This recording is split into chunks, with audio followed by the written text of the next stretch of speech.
The story begins in 1940, when an army officer named John is captured and forced to sign a document declaring that he is a spy. Since the accusation is false, John refuses to sign it. The soldiers then bring in his wife, who has been tortured so brutally that she is now admitting that John is a spy. After this, several prisoners are sent to a labor camp. They are told that the entire frozen region is their prison because the area is surrounded by snow and anyone who tries to escape will never survive. Rewards are offered for escaped prisoners, so even the local people would kill them for money. The prisoners' heads are shaved, and at night they are given very little food.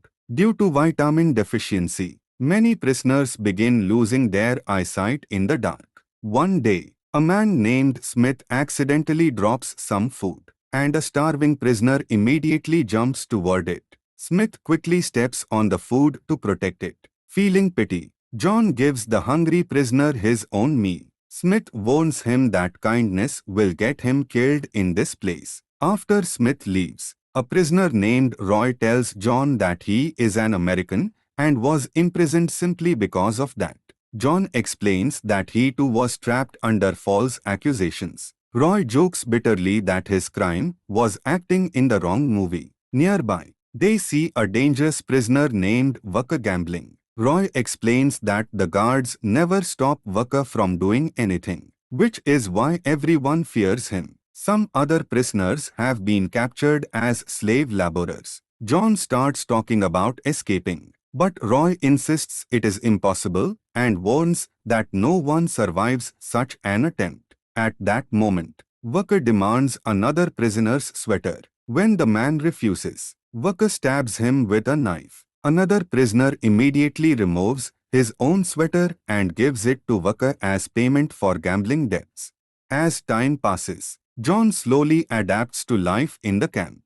The prisoners are forced to mine coal in the snow and cut wood, but they receive very little food and have no proper warmth while sleeping. They are not even given new clothes or shoes. One night, John discovers lice in his clothes, and Roy says he knows an old homemade treatment for it. He asks John to come outside with him, but suddenly they hear a loud explosion. Soon they realize there has been an accident in the coal mine. While Roy buries John's clothes in the snow to kill the lice, John stares at a watchtower and thinks about escaping. Roy reveals that he has a friend named Laser who can help them get out. They begin discussing a plan and decide that if they keep traveling south after escaping, they can eventually reach Mongolia. However, they will need to gather food and wait for warmer weather because the freezing snow would otherwise kill them. Roy starts trading cigarettes for food and hides the supplies beneath loose wooden floorboards. When John later checks the buried clothes, he sees that all the lice have gathered there. Sometime later, the guards try taking the prisoners to work, but a violent snowstorm makes it difficult to walk and several men collapse. The guards allow them to lie down for a while, saying they do not care if the prisoners die. When Smith complains, a guard points a gun at his head. Ignoring the threat, Smith walks toward the forest, and eventually the guards force everyone into the woods as well. The prisoners quickly build a small shelter from branches and invite Smith to join them. The next day, Smith and John are selected for coal mining duty. Inside the mine, they struggle to breathe and suffer from constant coughing. The cave is unstable and could collapse at any moment. Due to the lack of oxygen, John collapses and begins hallucinating that he has returned home. He walks forward in a daze, and a guard prepares to shoot him. But Smith pulls him back just in time. Grateful, John tells Smith about the escape plan. Smith says that Roy has been fooling new prisoners for years with fake escape stories. Yet John still insists on trying, and Smith finally agrees to join him. That night, John drags Roy outside to show him that the blizzard is so strong it will cover their footprints, making it the perfect time to escape. Roy refuses, claiming they do not have enough food.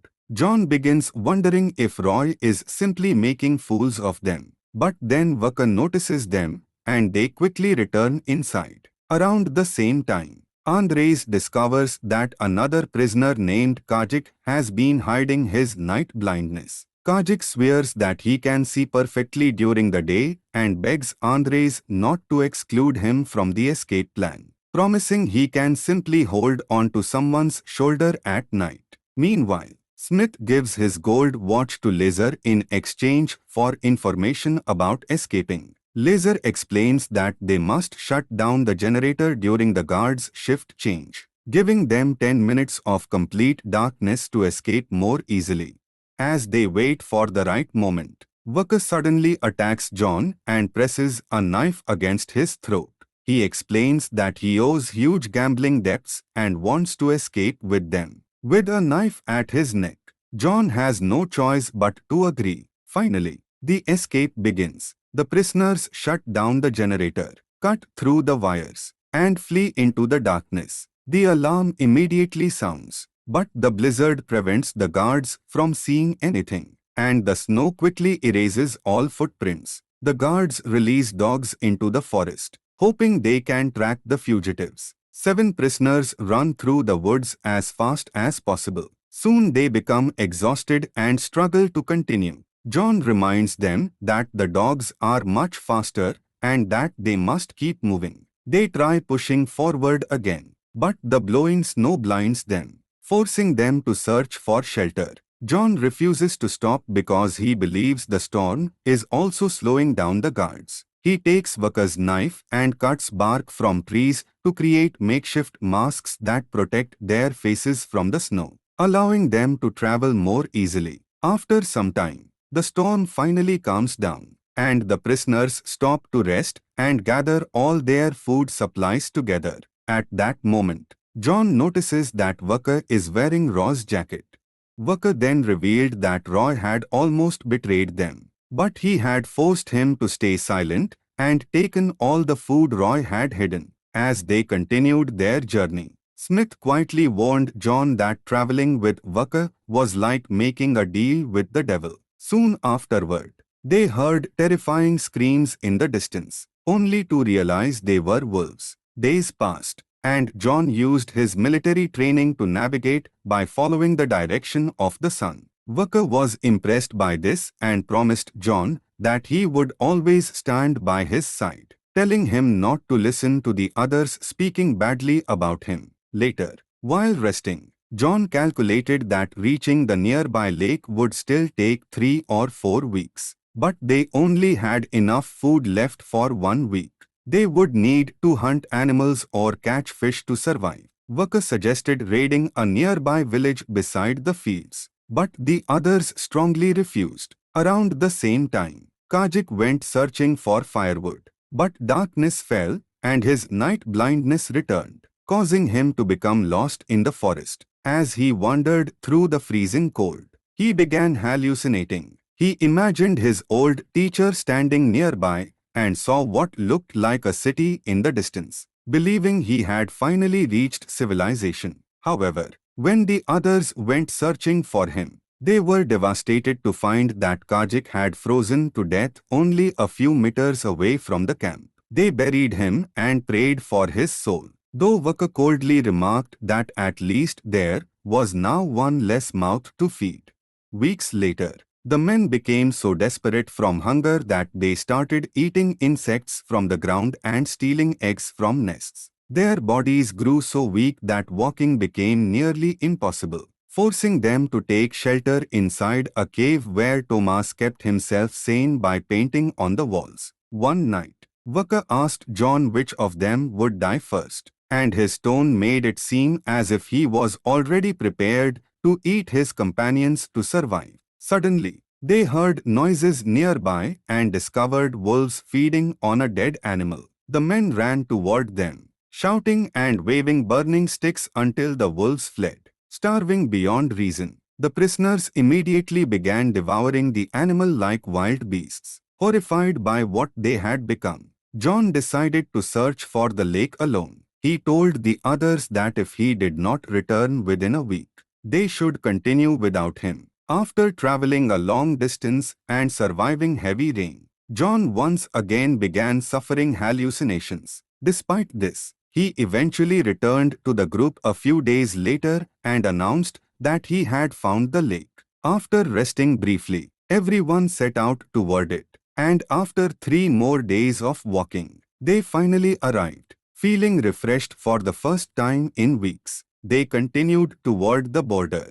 While crossing through the forest, the group began to feel as though someone was following them. They cleverly surrounded the stranger, and Waka was just about to attack when John stopped him at the last second. The mysterious figure turned out to be a Polish girl named Irina, who had also escaped from somewhere and had been following them in hopes of finding food and protection. John wanted to let her join the group, but the others objected because they barely had enough food for themselves, and they feared that a young girl would slow them down. Soon afterward, they found an animal trapped in mud, which became their dinner that night. Later, Andres separated from the group after noticing something behind them, and by evening he returned with Irina. The next morning, they created a crude soap mixture and finally washed their clothes and shaved properly. Waka refused their help and shaved his beard alone.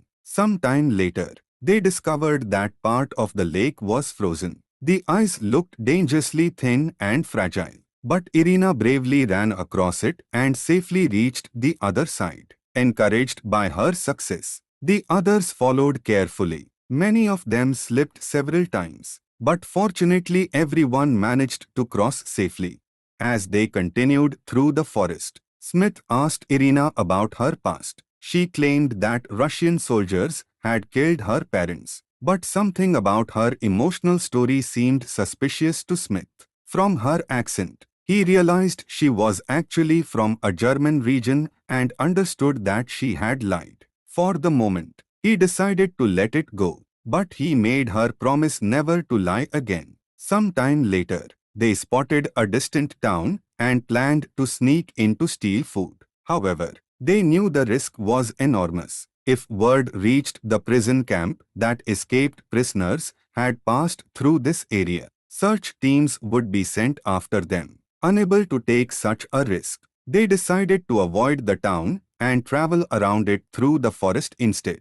That evening, they noticed that Waka had disappeared, and everyone feared he had betrayed them. Suddenly, he returned, and Smith angrily attacked him, shouting insults. Waka calmly opened his bag and revealed several dead animals, admitting that he had even been forced to kill a dog to survive. He also brought back a stolen bottle of alcohol and announced that it was his birthday, insisting they celebrate. During dinner, Waka began singing a folk song, and Irina joined him, making Waka realize that she too had grown up living on the streets. By then, everyone understood that Irina had lied about her past, so she finally confessed the truth. Her parents had both been spies and were arrested years earlier, after which she and her brother were sent to an orphanage. When her brother died there, she decided to escape. The next day, they continued their journey but eventually reached an area swarming with mosquitoes. Their faces became swollen and disfigured from the bites. When they noticed local people walking nearby without being attacked by insects, they had to stay hidden out of fear of being captured. However, Zoran secretly approached one of the locals to ask for the secret.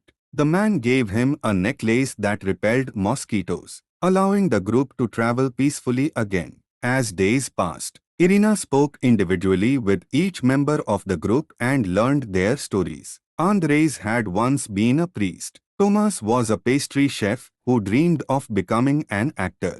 Zoran was an accountant who had been arrested for espionage after foolishly taking a photograph of a government building. Smith was an engineer who had come to Russia searching for work. But when he was arrested, his son was shot and killed. Later, while resting, Irina cleaned the wounds on Smith's feet using cloth torn from her skirt.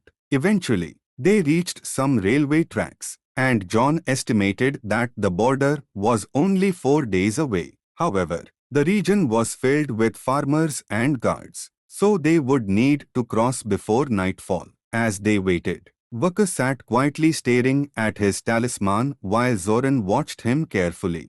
Zoran made fun of Waka about something, and Waka instantly attacked him in anger, forcing the others to step in and separate them. A few hours later, everyone became overjoyed when they finally crossed the border and entered Mongolia. However, Waka announced that he would stay behind in Russia. Before parting ways, he and John shared one final handshake. The remaining group then continued through the desert toward the city, feeling hopeful and relieved. But their happiness quickly disappeared when they discovered a sign stating that Mongolia was now under Russian control. Realizing they were still not safe, they decided to avoid the city and remain hidden in the desert instead. Soon they found a ruined Buddhist temple, believing that monks would not discriminate against them. However, the temple had been completely destroyed. After discovering several buried skulls in the ground,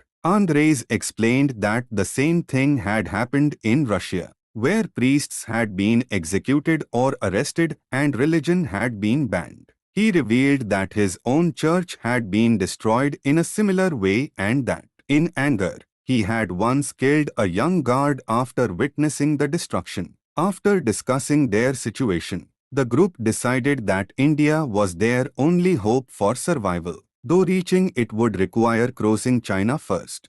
For the next several weeks, they marched beneath the burning desert sun. One day, a group of horsemen suddenly surrounded them. Thinking quickly, they claimed to be Americans traveling toward Tibet.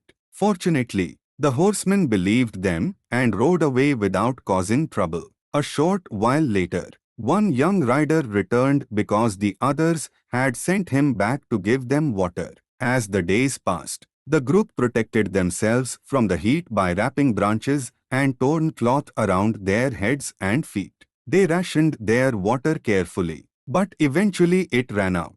At one point, Smith thought he saw trees in the distance, but John insisted it was only a mirage and ordered everyone to keep heading south. When Smith became desperate and panicked, the others decided to trust him anyway. After walking farther, they spotted a bird flying overhead, proving that Smith had not imagined the trees. Filled with hope, they ran as fast as they could and finally discovered a well. They drank enormous amounts of water and camped there for the night. The next morning, they filled every bottle and container they had before continuing south. Some days later, they were caught in a violent sandstorm. Terrified, they ran into a nearby ditch and hid there until the storm passed. Although everyone survived, all of their water was lost. Over the following days, Irina and Thomas became seriously ill. Smith suggested returning to the well, but John pointed out that they no longer knew where it was. Desperate with thirst, the group began sucking on stones to keep their mouths moist. Suddenly, Irina collapsed, and the others saw that her feet had swollen badly. She said she did not want to become a burden, but the group refused to abandon her. They continued walking, yet soon she fell again. Even then, she refused to rest. Eventually, Andres carried her in his arms. Hours later, Irina asked Andres to put her down. She looked at everyone one final time before quietly dying. The group buried her in the sand and prayed for her soul before continuing onward. With every passing day, the wounds on their feet grew worse. Thomas tried to keep everyone's spirits alive by sketching portraits of the group, including a beautiful painting of a smiling Irina. Sadly, it became the last painting he ever created because he died soon afterward. After burying him as well, the group continued their painful journey. A few days later, John spotted mountains in the distance and suggested searching there for water. Smith, however, had become so weak that he could barely move and begged them to leave him behind. John sent Zoran and Andres ahead while he stayed with Smith. By evening, John managed to drag Smith to the other's camp.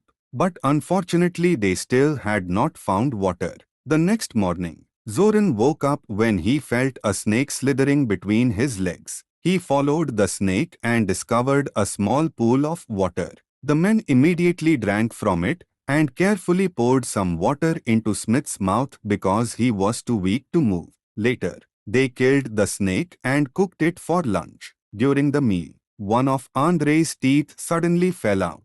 That night, Smith again begged John to leave him behind. But John refused, saying that as long as Smith was alive, they would never abandon him. During their conversation, John admitted that more than anything he wanted to see his wife again, remembering the terrible torture she had suffered. His words deeply touched Smith.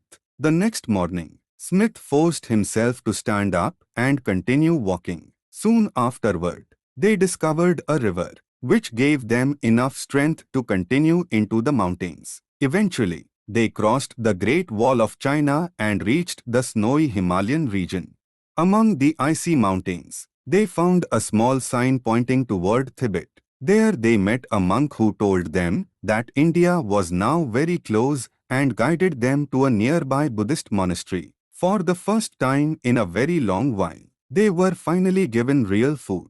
The leader of the monks advised them to stay and wait for the winter storms to pass, warning that they would never survive the blizzards outside. However, before sleeping, John insisted that they should keep moving because only India could guarantee their safety. The others disagreed and preferred to stay with the monks for some time. That night, they spoke about their futures. Andres wanted to join the fight against Germany and Russia. Zoran hoped to publish Thomas' paintings in newspapers so the world would learn about their suffering. John sadly admitted that he could never truly return to Poland, so he only wished to keep moving forward. Meanwhile, Smith dreamed of returning home to America. He explained that he would head toward China because the monks had promised they had contacts who could help him reach the United States.